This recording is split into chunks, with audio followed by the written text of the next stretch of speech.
Alors, le niveau 1, ça a été la présentation des fleurs de bac, parce que sortie du rescue, j'avais une image assez limitée des fleurs. Je ne les connaissais pas dans leur spécificité. Et donc, ces 2 jours de stage en niveau 1 m'ont permis d'y voir beaucoup plus clair et de comprendre effectivement les familles auxquelles elles appartenaient. Et voilà, donc ça a dégrossi et un petit peu le tableau.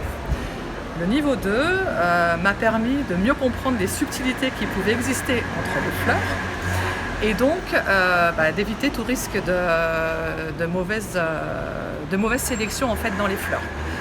On a eu pas mal de cas pratiques, d'échanges, beaucoup d'exercices qui ont donc donné à ces 2 jours quelque chose d'assez enrichissant et une possibilité en fait donnée aux stagiaires de mettre en pratique ce qu'ils avaient un petit peu acquis au niveau 1. Le niveau 3, alors le niveau 3, c'est quand même le must.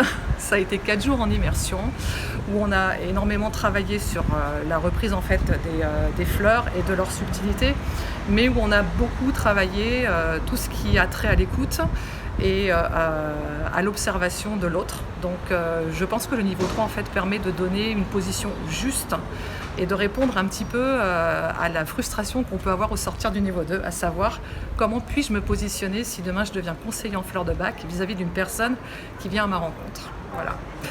Niveau 3, pour moi, ça a été l'ouverture vers quelque chose qui me pousse à encore plus me rapprocher des fleurs, à encore plus comprendre.